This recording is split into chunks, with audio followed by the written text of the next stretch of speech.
Okay, this here is for the soil conversion kit for the tomato tent, the mini mortgage lifter, and the mortgage lifter. Now the process for setting up is the same for all three units, except with the exception of the mortgage lifter, because it has more than 20 plants. It actually comes with two of these units.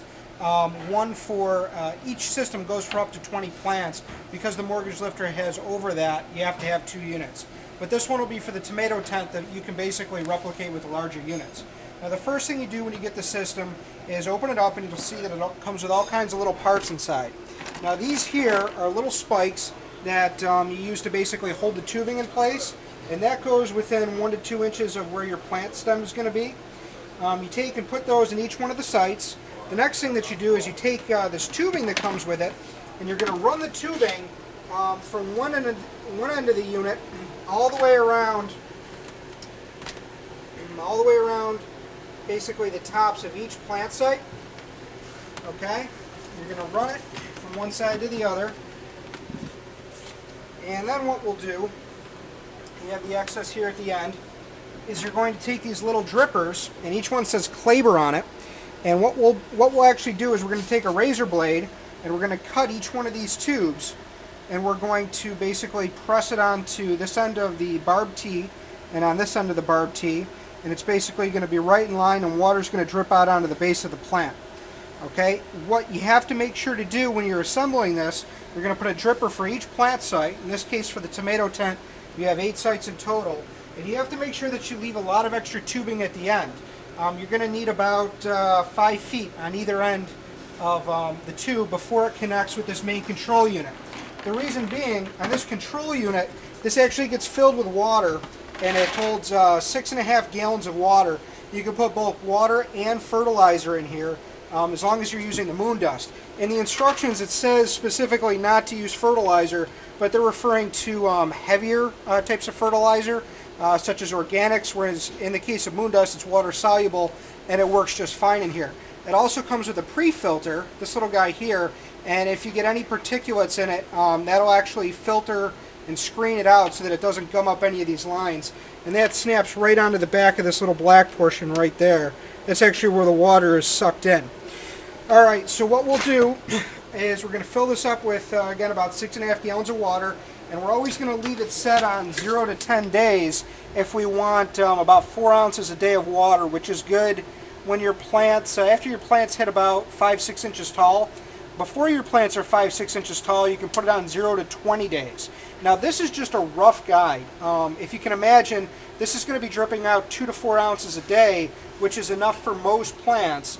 However, because if you're working with vegetables that are sucking up a lot of water, you may need to compensate by watering manually too. This is just going to help fertilize it, help keep things balanced, but it's not meant to be an end-all be-all. You want to make sure, now this soil is very dry because we just filled it up with our raw soil, but you want to make sure when you pick up your soil that it's wet, but that it doesn't clump.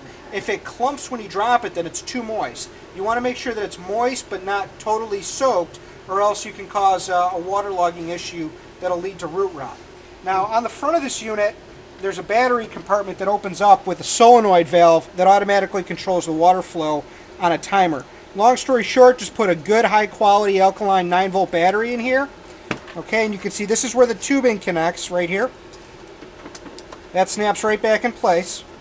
And what you're going to do is, after we wire up this whole guy, we're going to have those extra tubes that we talked about on the end. Now, because there isn't room for this watering system in here, or would take up too many plant sites, we're actually going to put this behind the unit. It's going to run with 2 tubes out the back of this hole, and it's going to sit on a 5-gallon bucket behind the cabinet. Now, the reason being, this has to be at least 2 feet above the water level of where your soil is. That's very important.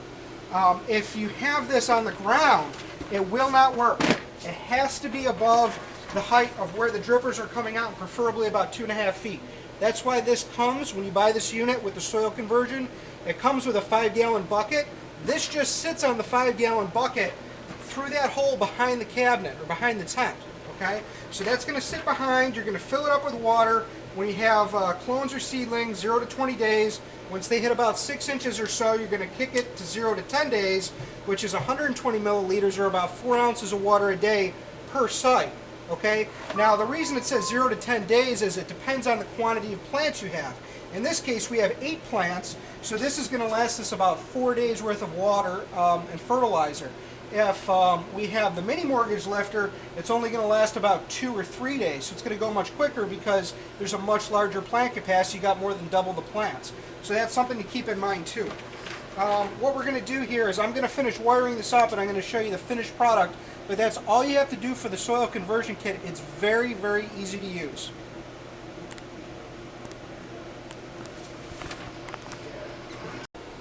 Okay, now at this point you can see I've made a loop. I took the tubing and I looped it around. I put in each one of the drippers so that it's facing downward.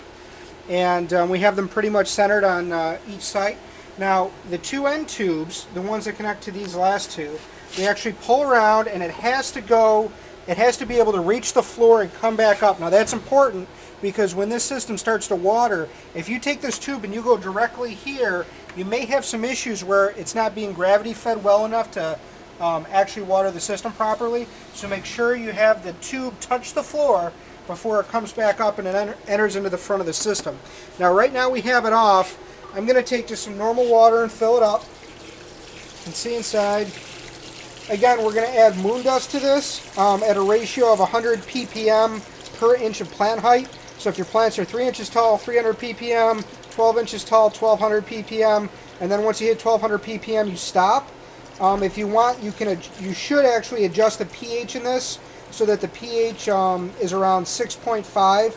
Keep in mind that in the pots, even though there's soil in it, the pH is going to drop below that to about 5.5. So try to always keep the pH of the water in here around 6.5 to stabilize things. Now this is only a couple gallons, but this sucker here holds about 6.5. Now as soon as we turn it from off to 10 days, you'll hear an audible click. You may have heard that on the video, you may not have, but that means it just turned on. And this light, it's a little tough to see, but that's actually blinking green. Okay, now what's going to happen in a second, we're going to start to see water coming through these tubes and feeding out at each one of these spikes. Again, because we have it on the 0 to 10 day, it's going to be at a 4 ounce rate. If we drop down to 20 day, it's a 2 ounce rate per site.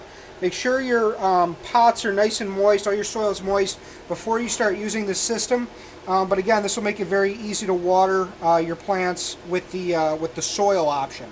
Again, when you're growing in soil versus hydroponics, you can expect that your plants will grow about 30% slower and take about 30% longer to finish the cycle. So it is a slower way to go, but for people that really want to do soil or they're scared to go hydro, it's a nice option for you. We have the 5-gallon bucket here. You can see this is just sitting on and centered.